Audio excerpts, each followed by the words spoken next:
The world has tried to destroy this people 74 times. 74 times. Massacres, enslavement, forced conversion. Each century, a new attempt to erase them. They survived every time. Not because of armies, not because of borders. Because one man kept singing and taught his son, and his son taught his son. His name is Qawwal, and he is the reason the oldest living religion in the Middle East is still alive. The Yazidis have lived in the mountains of northern Iraq for thousands of years. Their sacred center is the Valley of Lalish, a hidden valley surrounded by mountains that has never been abandoned. Their religion is ancient, drawing from Zoroastrianism, Mesopotamian tradition, Sufism, and beliefs older than any of them. A faith that absorbed the centuries and kept its own shape. At the center of Yazidi belief is a figure called Tawzi Melek, the Peacock Angel. In Yazidism, he is a divine being of beauty and light, a protector. But neighbors looked at the peacock and saw something else, something from their own tradition, something evil. For over 1,000 years, Yazidis have been called devil worshippers. Not because it was true, because a misreading became a verdict, and a verdict became a weapon. Here is the problem this created. Every time they were attacked, they lost sacred texts, they lost temples, they lost elders. And so the Yazidis made a choice that seemed strange from the outside, but was perfectly logical from within. They refused to write down what mattered most. A book can be burned, a temple can be razed, but a song carried in a human body moves. It hides, it crosses borders at night. The Qawwal was the answer to this problem. A man trained from birth to carry what no army could destroy. The Qawwal is not simply a musician.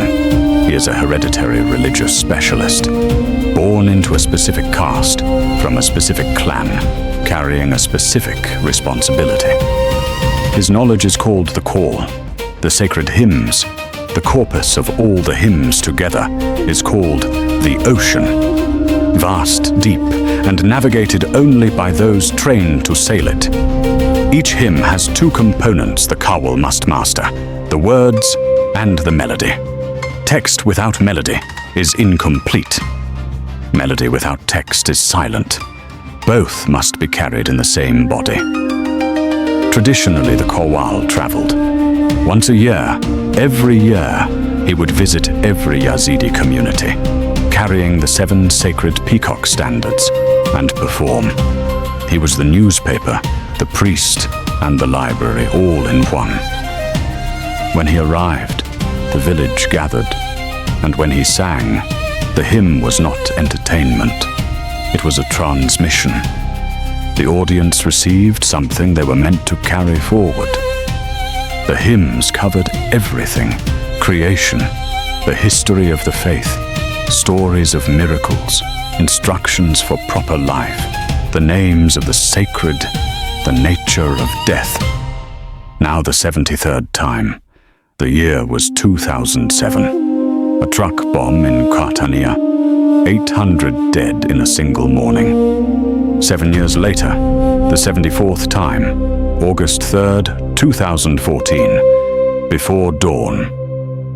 ISIS convoys arrived. The Kurdish forces that had promised protection withdrew without warning, leaving 200,000 people with nowhere to go but up toward the mountain. On the mountain, without food or water, in 45-degree heat, hundreds died. Below, ISIS killed thousands of men, took 6,000 women and children into slavery. ISIS believed they were finally finishing what 73 others had failed to do. They burned Yazidi shrines. They destroyed the sacred Valley of Bahzani. They did not know what 73 others had not known. the religion is not in the buildings. In the refugee camps of Kurdistan, something happened that has happened 74 times. The Qawwal began to sing. Scattered across 100 countries, the Yazidi diaspora gathered wherever they landed. Germany, Canada, Sweden, Australia. And in each place, the hymns arrived. Because the Qawwal had not written the hymns down, he had written them into people. But there is a quiet crisis that no army created. The Qawwal training school no longer exists. Few members of Qawwal families now learn the sacred texts or the instruments. The religion survived 74 attacks. It may not survive what no one is attacking: modernity, diaspora, the distance between a grandfather's voice and a grandchild's phone. There are Yazidis today who are recording the hymns, archiving the melodies, racing against time in a quieter way than their ancestors ever had to. And in Lalish, the Valley of the Sacred, still standing, still tended, still burning its oil lamps, the Qawwal still performs. For now, think about what the Qawwal understood that no conqueror has ever learned. You cannot destroy a people by burning their buildings. You can only destroy them by breaking the chain between one human voice and another. The Yazidis designed their faith for persecution. The oral tradition was not an accident of illiteracy. It was a deliberate survival strategy, refined over 1,000 years. The Qawwal understood that sacred knowledge carried in a human body cannot be confiscated at a border. It cannot be found in a search. It cannot be identified by someone who does not know what they are looking for. The 74 persecutions didn't destroy the Yazidis. They scattered them, and the Qawwal followed the scatter, reassembling the community around the same hymns in each new place. The hymns are the Yazidi homeland, not a place, a sound. Wherever the song is, the community is. Nadia Murad, a Yazidi woman who survived ISIS captivity, won the Nobel Peace Prize in 2018. She said, "I am the last line of a story that began thousands of years ago, and I refuse to be the end of it." The Qawwal made the same choice, 74 times. He refused to be the end. Today, there are efforts to record the hymns, teach young Yazidis the instruments, and preserve what the Qawwal carried.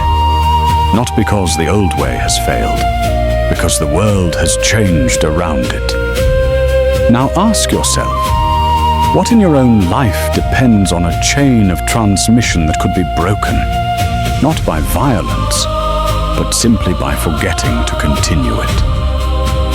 The Qawwal teaches us something that no history book has ever fully captured. Civilizations do not die from attack. They die from the generation that decides it is too tired or too distracted to pass something on. The Yazidis survived 74 attempts to erase them with fire and blade. They now face a 75th, one made of distance and silence, and the slow forgetting of what a DAF drum sounds like. The question is not whether your tradition is worth preserving. The question is whether you will be the one who preserves it. The Qawwal chose nothing. He was born into an obligation older than his name. He carried it across mountains and across centuries, and because he did, you are watching this. Painted wisdom, forgotten stories, painted in light, new story every week. If this story stayed with you, subscribe. The next one will too.